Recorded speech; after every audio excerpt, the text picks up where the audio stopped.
I was finally able to put my products to good use. Luckily enough, I could change into what I needed before paying. The shop's owner name, I learned, was Mo, or at least that's what she insisted on me referring her as. She properly apologized multiple times for basically just existing, and I could hardly get a word in to stop her. Please, just don't worry about it at all, I insisted, giving her a reassuring smile. She hid her face from me from embarrassment. For someone so powerful and outgoing, she sure did doubt herself. Well, she said, thank you for visiting us, Lynn. It was so nice to meet you. I smiled genuinely at them, a feeling I hadn't experienced in quite some time. Even though I had hardly been here for long, I felt as though I could trust this couple with my entire life. And I was always correct about my assumptions when it came to that. I turned towards the door, realizing I'd practically forgotten about my for the majority of my time here. My cramps were at least beginning to dull down, even so. Thank you for your help, I said with a genuine trust in my eyes, hoping it would reflect towards them. Any time, dear, Mo explained. Come and visit us again soon, all right? I nodded, beginning to push open the wooden door, and with that, I was out back into the street. It was dark now, the area's population growing even more so in the hours compared to the evening beforehand. However, remembering my own thoughts about the true depth of Akaza's safekeeping for me, I decided to take my time returning to the townhouse. All of those times he had made me wait, and time it would be vice versa. He could put in the infinite amount of patience to good use. It was hard to keep thinking much under the amount of people laughing and yapping about excellent dogs, but I suppose that I only felt annoyed by it due to the fact that I just could never be a part of that. Even so, finding myself walking through the streets with the smell of spices and freshly baked goods, the tents and food stalls beginning to set up for the festival. Oh, the lady who insisted on me referring to her as nicknamed Mo had mentioned that the festival was being set up for the next couple of days or so. When I'd asked her what the celebration was for, she only shrugged her shoulders before informing me that it was merely a festival for everyone to enjoy. There wasn't any special occasion that she knew of. I frowned at her words, came back to me, the crowd ever so cheerful amidst the surroundings. Just celebrate for fun? It was honestly a little hard to grasp at the situation, but I had a feeling she had spoken the truth. The smiles and joyful sounds that came out of everyone, my eyes snagged on a young couple, the two of them both offering to help a vendor set up his shop for tomorrow. The young woman's kimonos were gorgeous, a stunning gold and a sentence her skin toned generously. Her wife, or the lady holding her hand, and which I assumed had that title, was adorned in a dark green kimono, accompanied with gold as well. I wasn't sure why, but the sight of the two young ladies helping this vendor with such selflessness made me halt in my pursuit, standing in the midst of the crowd as I observed them. A pang of jealousy coursed through me at the sight, but I wasn't what exactly I was jealous of, although I recognized the feeling enough to know that it was. I tore my eyes away, continuing to walk along the dirt road. Most of the shops were already set up, the owners adding their finishing touches, and once again I found myself somewhere else that looked difficult to get away from. The old lady sitting beneath her tent all on her own, but it wasn't the sight of the woman who snagged my attention. It was what she was selling. I didn't make any move to approach the tent, even though no one else was there. Her arrays of paints and brushes, papers and canvases. How could no one be interested in what she was selling? Even from afar, I could tell it was possibly of such good quality, a dream I would never dream of ever come true. When I had done my art before, well, it was with whatever materials I could find with money so tight. After I gained the money, however, assassinating only allowed me to have such little free time. Plus, every coin had gone towards my sister. I so barely and badly wanted to go and observe the multiple of colors and hand canvas brushes, yet something was holding me back. I could only watch with a sterile longing. Are you having a good time, dear? A familiar voice sounded from the next to my ear, a similar set of lips brushing against my skin, the the touch so gentle yet full of warning that it caused me to freeze. My brows knitted together. Very much fun indeed, I said simply. Akaza standing directly behind me, the two of us were completely still amongst the moving crowds of people. Their annoying voices had died down somehow, causing secondary to the demon whose hand came to rest upon my shoulders. If he hadn't spoken, I wouldn't have been able to tell. From the touch alone, it was him. Suddenly, without an even word, he was in front of me. His golden eyes crackled into a soft smile. I thought assassins were supposed to be able to detect these sort of things, to avoid being killed, he said as he rolled off his tongue. I glared. I don't think demons would exactly count towards that category. Akaza laughed, shaking his head before his smile fell slightly, his eyes flashing with something before he spoke. You left the house. He stared, not a question. My brow raised at the thought, and my own glance faded, not knowing what to say. Yes, and what about it? His features changed again slightly, although I was unable to determine what it meant. You weren't there when I got back, nor did you let me know where you would be. It was my own turn to huff as a laugh as I shrugged. You found me well enough on your own, didn't you? I attempted to walk past him, but he only meant to intervene and stand in front of me once more, causing me to bump face first into his chest. I hissed, stepping back a foot. Why did you leave? He demanded, crossing his arms. I stared at him for a moment, pausing my hand from massaging the place in which I bumped him. It's nothing you would be concerned about. Responded simply. It was patiently true. Remembering myself, why I'd come here in the first place, I felt my face begin to heat, my eyes looking away from him in defeat for once. I turned around, carrying my bag of products in front of me so he wouldn't see. He clicked his tongue in annoyance, appearing at my side once again in the crowd. Ian, you're not very good at hiding things. You are such a terrible liar. I elbowed him in the side somewhat directly, though no one turned to look towards us considering he hardly even blinked at the jab. I'm not lying. I just had to come pick something up, I said, grimacing and embarrassed. For what reason? I wasn't entirely sure. He was a demon. He had plenty of other things to concern himself with, and human cycle was definitely not one of them.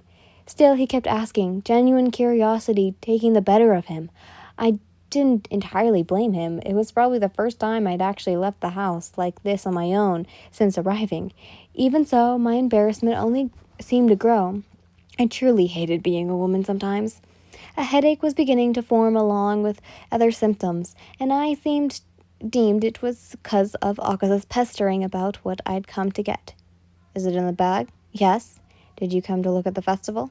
I stopped walking, my hands coming up to my face. Oh my God, Akaza, I am ill, I emphasized, hoping he would get the hint, and my stomach cramped up in response, causing me to wince as I stared, waiting for his response. He cocked his head. You're sick? I rolled my eyes, nodding. I desperately didn't want anyone to overhear. I didn't think he entirely understood, but even so, his stance softened at my words. Oh well, we don't have to train tonight if you can't. I opened my mouth, but closed it before I could speak, not even knowing what to say. I scanned his eyes as he walked, trying to decipher what he was trying to say. For some reason, this felt like a test of how deep my resolve and determination went. No, it's fine. I'm not sick. But you said you were ill. I glanced again. He really didn't get the hint, did he? And what only began to make matters worse is I wasn't sure if it was embarrassment that was beginning to coax my stomach or whether my symptoms were getting worse. But a wave of nausea rolled over all my cramps. No, I swallowed, suddenly feeling a bit hot against the crowd. I'm extremely unwell, I said through my teeth, another wave of pain and nausea coming forward. Damn it, Yin, you are not going to be sick. My own thoughts were probably making it worse, as I felt my mouth begin to burn with a taste of acid. Shit. Well, either way, another wave, my hand coming to clench my abdomen. Akaza, I interrupted. Please, shut up. I breathed heavily, gripping onto his muscular arm and stopping us. Surprisingly enough, Akaza obliged my request, but I couldn't I could still hardly pay attention to him. I simply gripped onto him as I willed my breathing to a calm. People's voices seemed to get louder, my head pounding along with every bit of pain. Without letting the demon know, I simply darted away, off into one of the alleyways from the main street. I hardly made it into one of the darkest spaces when my body collapsed to its knees as I began to empty my contents of my stomach. Tears blurred from my eyes as I did so, my sensations going into overdrive as I groaned and emptied even more. I couldn't remember getting this sick before.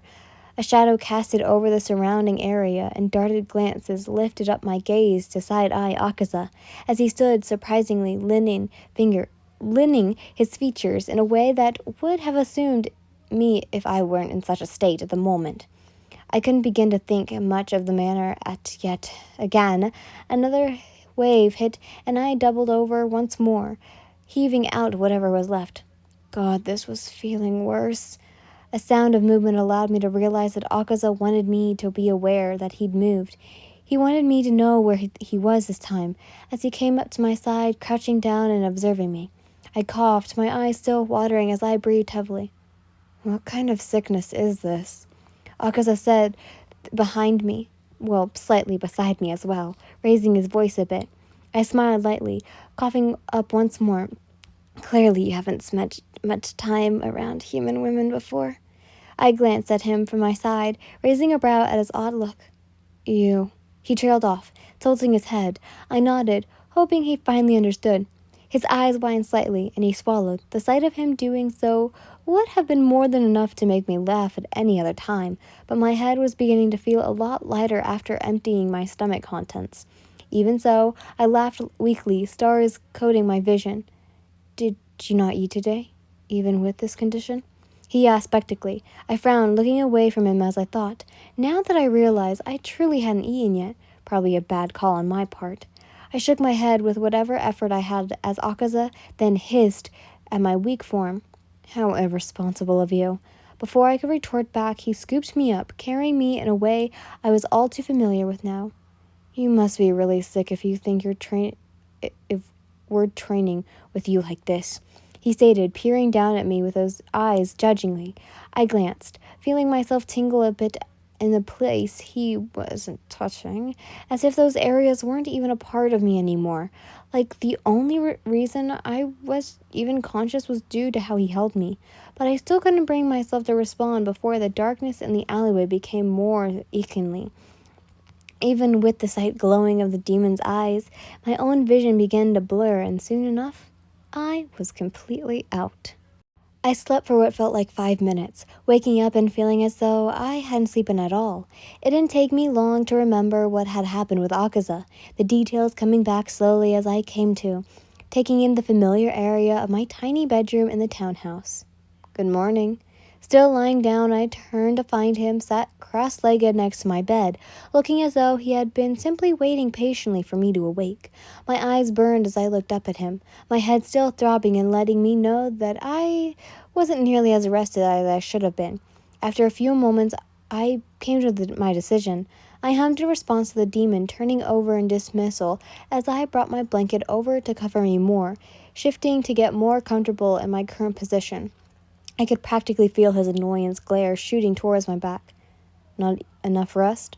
I felt my eyes begin to close once more, having no real energy to actually respond to his question that sounded from behind me.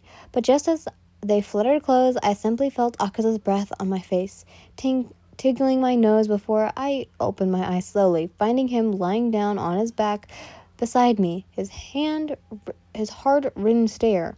Well, that sure as hell was enough to wake me up. My eyes widened at his sudden closeness, wanting me to move away as my alarm bells rang inside of my head once more. Yet once again, I didn't listen. Instead, I froze, keeping my eyes open and trained on him as I stared up at the ceiling with a sigh. Fine, go ahead and sleep more if you need. Just wait here until you're awake, he said simply, utterly ignoring the fact that he was lying in my bed. My stomach flipped at the thought, but I told myself it only had to do with my illness. My heart rate began to increase on its own accord. I tried to ignore it as well, but I swear he probably could hear it. You I trailed off, features twitching as I observed him. He turned his head to look at me with a soft smile. I have infinite patience, dear, remember? I held a stare for a moment before shaking my head and closing my eyes.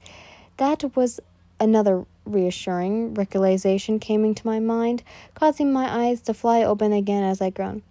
I have to change. I began, peering over him as he turned his head to look at me with a raised brow. Change? He paused, eyes flashing. Oh, you mean... Yep, I interrupted, using it as an excuse to shoot myself upwards and onto my feet. Akaza didn't move from the bed, however. I stared, observing his reflexed form. He didn't even sleep. Why the hell was he lying down with me? I'll be right back, I said, rushing to the bathroom with my bag before he could say anything else.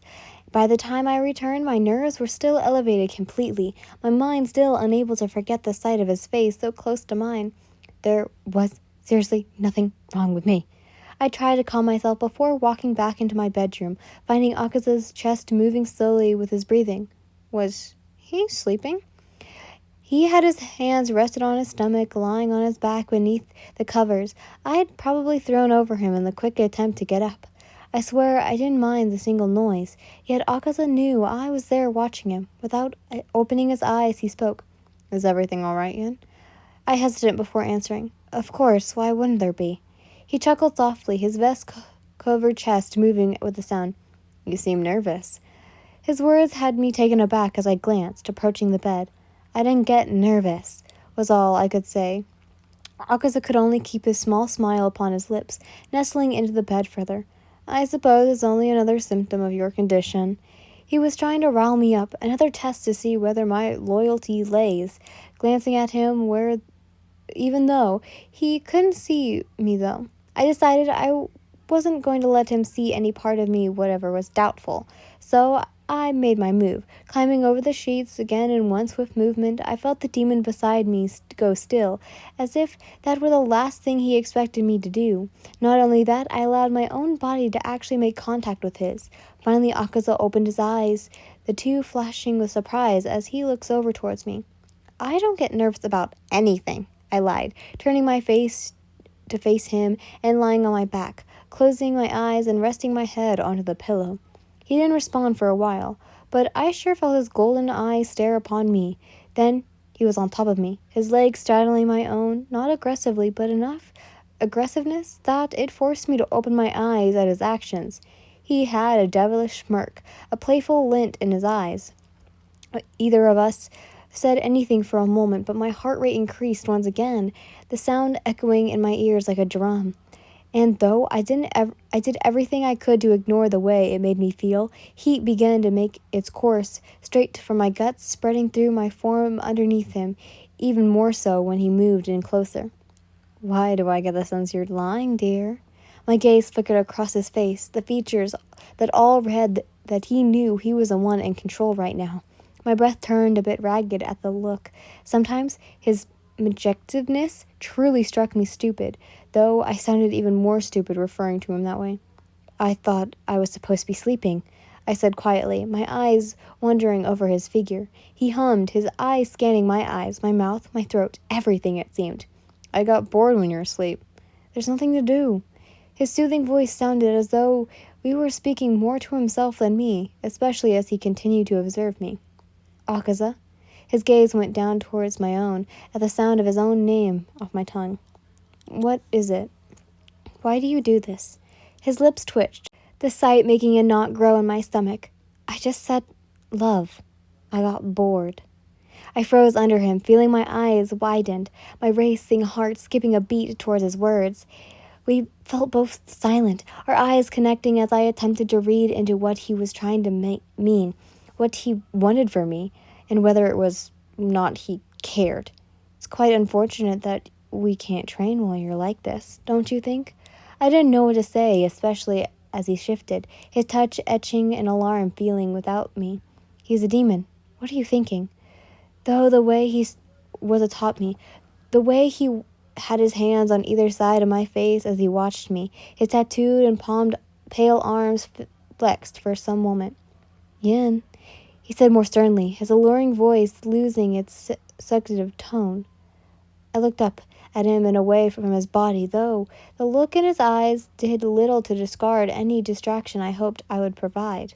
Yes, I breathed. Are you truly not scared of me? He asked, with equal quiet over the moment of silence. I scanned his face, the way his features aligned with one another, the pink of his brows and hairs, the incompetent yellow eyes, and the slight tint of his pale lips. I wasn't scared of him. I knew that much for sure, despite how many times he had asked me to double-check his own decision. But the way I reacted when he did this thing, was I scared of him? Or was I merely scared of the fact that I wasn't scared? That I actually found comfort with him, and I wanted to stay close to him? Was that the fear that I felt? The war of conflict ran throughout my head like an echo. I thought all of this. His form stayed still above me, waiting for my answer. The one that both of us knew wouldn't change. You know that I'm not scared of you, Akaza, I whispered, and for reasons I didn't utterly understand, I brought my hand up, feeling him go utterly still as I hesitantly before resting it onto his face. Why do you always ask me that? His skin was cold against my touch. Even so, I felt him under ever so slightly, my eyes twitching. His gaze went to my neck, his eyelids fluttering. Because, he whispered back, I cannot begin to understand. Akaza trailed off, moving directly to the area in which he'd been watching. I sucked in a breath, holding it as his gaze the sensitive skin of my throat. How I can bring my teeth so close to your neck. He followed his words with his actions. His sharp canines echoed above my skin softly, moving from my jawline and down lower towards my collarbone. He never bit down, but one small movement could mean the death of me. Yet you still are not even afraid. You get nervous, not scared. He mumbled against the skin. I've never experienced such a sense from someone before. I didn't dare move, nor speak, as he continued to move against my throat, grazing his teeth against the soft spots of my flesh, goosebumps flowing whatever he meant. I swear he could hear my heartbeat with the rate it was going. Sometimes the thought drives me crazy, he then said. It's quite frustrating. I allowed myself to swallow, not knowing what to do. You're so frustrated in general, Yin. The way he added my name. Suddenly he was off of me, but beside me on the bed once more. Yet even with the distance increased between us, I didn't bring myself to function properly. I had absolutely no idea what this feeling was, but all I knew was that Akaza was the only person who etched it. Get some sleep. He let out a sigh. You have a day to rest tomorrow before we go back out again. All right, I breathed so slightly I almost thought he didn't hear me, but Akaza grunted and I finally turned to face him, studying the side of his profile as he glanced up towards the ceiling. I don't have to stay here if you don't want me to, he said without looking at me, his hands linked together and resting on his muscular abdomen. If you'd prefer to sleep alone, that is. I observed his powerful body, noting how intimidating he truly was. He was such pure and raw power, as if it sucked out the life from the room and summoned every ounce of it towards him, and I hadn't even explored the best of his abilities yet. There was still so much that perked my interest when it came to him, but observing him, watching his immortal-like stillness and his habits, movements, something about him was truly beautiful. I almost felt myself wanting to tell him that. Beautiful, ethereal, demon, powerful, strong, demon, comforting, safe. No, I finally said. I want you to stay. You do? He asked, looking towards me. I nodded, feeling my chest tightened. I'm tired. I began, looking up at the ceiling myself this time. Do you ever get tired? Akaza didn't respond straight away, but I almost felt his frown. Not particularly, no. I don't mean physically. I mean emotionally, mentally. Do you ever feel tired? Another moment of silence before his reply. I'm not sure. I hummed, closing my eyes with a frown. I could assume that being a demon for so long would be so boring. I stopped myself. No, not boring. I suppose lonely is the right word. Akaza didn't say anything, and my mind became a lot more relaxed as I continued to speak, shifting under the blankets. Do you have any friends, Akaza? I hope you... haven't been alone for 2 centuries. I don't know if I would be able to take it, though. My voice seemed quiet now. I suppose that would be fitting lifestyle for me. There was no word from the demon beside me, as I assumed he wouldn't respond, allowing myself to drip into unconsciousness again. My body was in a lot less pain now, my mind as well, now that he was beside me. I hadn't been entirely alone, but no, I don't really have any friends. I frowned, unable to open my eyes at this point at his words. That's really sad, I thought out loud. I can be your friend then, if that's all right with you. Another long while before he answered. However, I had fallen asleep before I could eventually hear his response to what I'd said, if he'd even spoken at all.